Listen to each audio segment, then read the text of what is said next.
что в 90-е меняли 1 к 5. И это не доллар, не марка, не значок, а маленький вкладыш, который и сегодня можно найти в жвачке Love Is. Но тогда, в 90-е, он был особенным. Сегодня история о том, как фантик стал ценнее самой жвачки. Знакомьтесь, Love Is. Турецкая жвачка. Яркая обертка. Романтичная надпись «Любовь — это».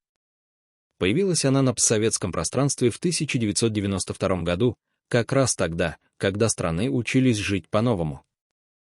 Дефицит отступал, на прилавках появлялась импортная, и дети впервые увидели это. Жвачка внутри. Обычная. Вкус на любителя. Но ее жевали за минуту. А вот фантик. Фантик берегли как сокровище. А знаете, что самое удивительное? Эти наивные комиксы — настоящая история любви. Новозеландская художница Ким Гроув рисовала их на салфетках для своего возлюбленного, итальянца Роберто Казали. Это были ее любовные записки, ее дневник эмоций. В 1970 году первый комикс опубликовали в газете Los Angeles Times.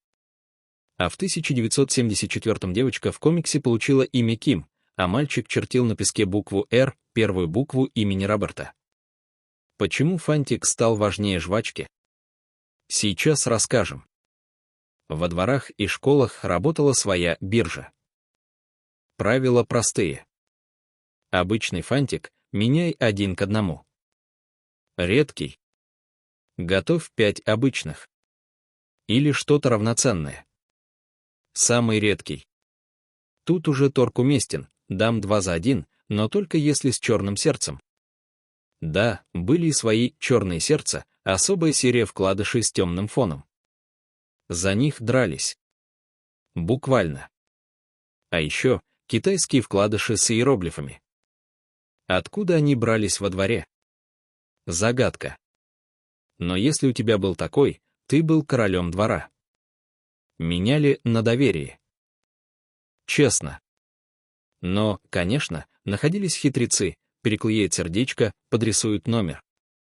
Их вычисляли просто, на оригинале краска яркая, четкая, а на подделке размазанная. Дворовая служба безопасности работала без выходных.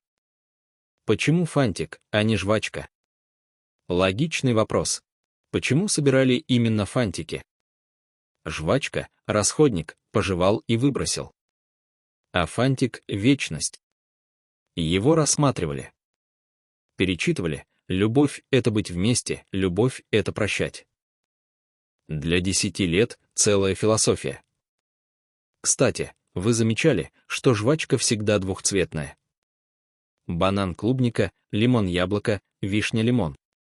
Всего 10 пар вкусов, включая лимитированные серии. Но ядро коллекции составляют те самые 5-6 классических пар из 90-х.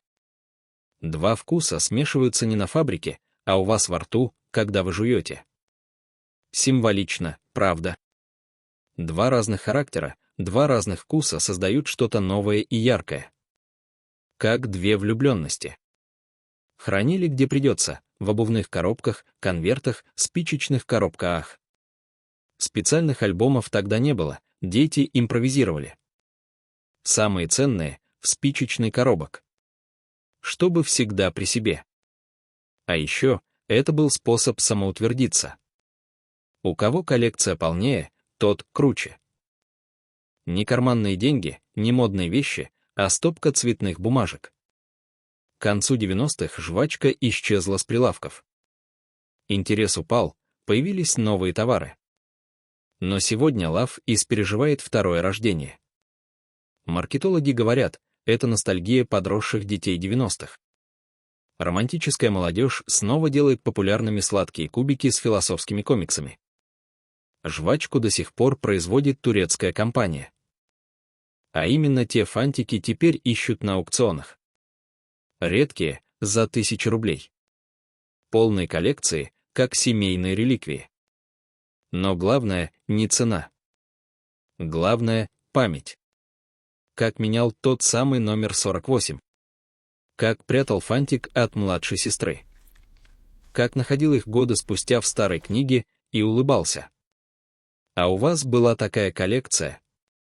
Какой фантик был самым ценным в вашем дворе? Пишите в комментариях, вспомним наши коллекции здесь.